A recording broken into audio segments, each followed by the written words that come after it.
Welcome to TG24 TV. నేను Smitha. Thorrur municipal ఎన్నికల ఉద్రిక్తతల నేపథ్యంలో మాజీ మంత్రి ఎర్రబెల్లి దయాకర్ రావును పోలీసులు నరసింహులపేట పోలీస్ స్టేషన్ కు తరలించారు. ఈ సందర్భంగా మీడియాతో మాట్లాడిన ఆయన భావోద్వేగానికి గురయ్యారు.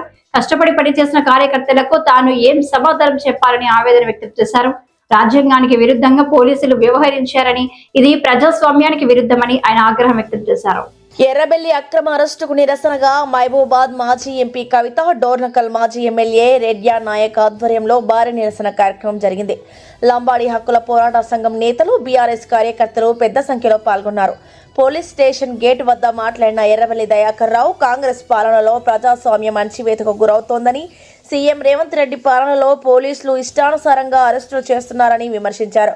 ఇప్పటికైనా ప్రభుత్వం పద్ధతులు మార్చుకోకపోతే తీవ్రంగా స్పందిస్తామని హెచ్చరించారు. రేవంత్ రెడ్డి పరిపాలన ప్రజాస్వామ్యం అంటేనే ఘోరంగా తయారైంది. నిన్న మమ్మలను నేను విప్పు జారీ చేయాలి. ఆర్టీఓ ఆఫీస్ కూడా పోయేందుకు నాకు అనుమతి లేదు. కమిషనర్ ఆఫీస్ కూడా పోయేందుకు అనుమతి లేదు. అదే అమెరికాకు సంబంధించిన సిటిజన్షిప్ ఉన్న ఝాన్సీ గారిని ఆర్టీఓ ఆఫీస్ పోయింది, కమిషనర్ ఆఫీస్ పోయింది, మున్సిపాలిటీలో వాళ్ళ దగ్గర కూడా పోయి ఒక్కొక్కరికి ₹1 ఇస్తాం, ₹2 ఇస్తాం అంటే మా వాళ్ళు ఎవరు కూడా అప్పుడు పోలేదు. భయభ్రాంతులు చేసింది.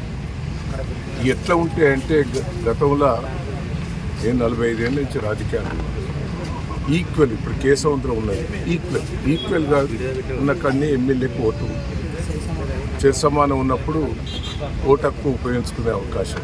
ఇక్కడ ప్రజలు, తొర్రూరు పట్టణ ప్రజలు క్లియర్గా మాకు 9 ఇచ్చారు, వాళ్ళకి 7 ఇచ్చారు. అంటే మేము మెజార్టీ ఉన్నాం, ఈక్వల్ లేవు. సరే ఎమ్మెల్యే ఓటు ఉపయోగించుకున్నదంటే అది. కానీ ఎంపీ కావ్య గారు వరంగల్లో ఆమె అప్లై చేసుకున్నది, వరంగల్లోనే నాకు ఓటకు కావాలని ఆమె పిటిషన్ పెట్టుకున్నది.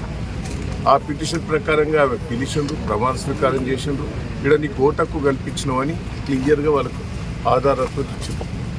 3 రోజుల బట్టి మేము ప్రయత్నం చేస్తున్నాం. ఆర్డీఓ గారి దగ్గర, కలెక్టర్ దగ్గర, మున్సిపల్ కమిషన్ దగ్గర.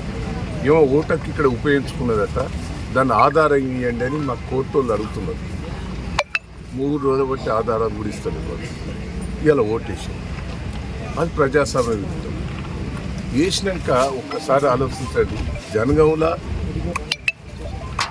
ఇద్దరు సమానంగా ఉంటే మామూలుగా గుంజి కాంగ్రెస్ పార్టీ వస్తే సమానం వస్తే ఆడ టాస్ల వాళ్ళకే వచ్చింది. తొర్రూరులో టాస్ల చైర్మన్, వైస్ చైర్మన్ వాళ్ళకే వచ్చింది. అంటే దీంట్లో కూడా మోసం. ఈ టాస్ పెట్టే కాడ కూడా వాళ్ళ అభ్యర్థుల్ని పేర్లు రాసుకొని వాళ్ళే మొత్తం పెట్టినట్టే మాకు అవపడుతుంది. మళ్ళీ చూపెట్టమంటే మా వాళ్ళు అడిగితే కూడా చూపెట్టే పరిస్థితి లేదు. ఎట్లా తీసిందంటే చూపెట్టడు. అంటే నాకు బాధ అనిపిస్తుంది, ఒక పక్క ఏడుపు కూడా వస్తుంది. ఏంది ప్రజలు ఇంత మాకు పట్టం కట్టిన తర్వాత ఎందుకు ఇట్లా చేస్తున్నారు ఈ ప్రభుత్వం? మరి అధికారులు ఇట్లా ఎందుకు చేస్తున్నారు? నన్ను ఎందుకు తీసుకొచ్చింది ఇక్కడ పోలీస్ స్టేషన్? మా వాళ్ళందరినీ అరెస్ట్ చేసినాడు. ఆడవులు ఆబ్జెక్షన్ చెప్పేటోళ్ళు, మా చైర్మన్గా నిలబడ్డ కుటుంబ సభ్యులందరినీ కూడా పట్టుకొచ్చి పోలీస్ స్టేషన్లో పెట్టినట్టు తోడున్నారు. మా మిస్సెస్ను పోలీస్ స్టేషన్లో అరెస్ట్ చేసి పెట్టారు. నన్ను అడిగి రాకుండా చేశారు. నేను తొర్రూరులో నాకు ఇల్లు ఉన్నది, తొర్రూరులో నాకు ఆఫీస్ ఉన్నది. నేను ఎప్పుడు తొర్రూరులో పండుకుంటుంది. మరి నా తొర్రూరులో ఆఫీసులో నన్ను ఉంటానంటే కూడా నుంచి తీసుకొచ్చి ఇక్కడ పెట్టారు. నర్సులపేట తీసుకొచ్చారు.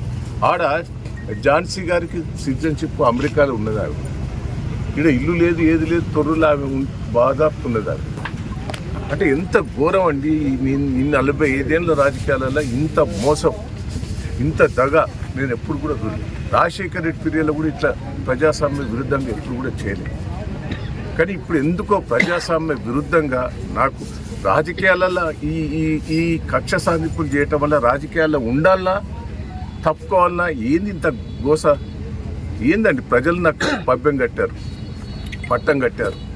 సర్పంచ్ ఎన్నికలలో మెజార్టీ సీట్లు ఇచ్చారు. నేను 46,000 ఓడిపోతే నాకు 2,000 లీడ్ ఇచ్చిండ్రు సర్పంచ్ ఎన్నికలు. పెద్ద గ్రామ పంచాయతీలని నన్నే గెలిపించారు. ఏదైనా మున్సిపాలిటీ కూడా మెజార్టీ వచ్చింది. ఇంత ప్రజాస్వామ్యంగా వచ్చిన దాన్ని ఇంత దౌర్జన్యంగా చేస్తాం. నాకైతే బాధ ఉన్నది, నాకు ఏడుపు వస్తున్నది. అసలు రాజకీయాల్లో ఉండాలన్నా, రాజకీయాల నుంచి తప్పుకోవాలన్నా అనిపిస్తుంది. నాకైతే ఇంత గోస ఇంత ప్రజాస్వామ్య విరుద్ధంగా చేస్తుంటే ప్రజలు పాపం సంతోషంగా ఉన్నారు. కార్యకర్తలు కూడా రాత్రింబాలు కష్టపడ్డారండి. మా కార్యకర్తల కష్టం చూస్తే అయితే నాకు బాధ అనిపిస్తుంది.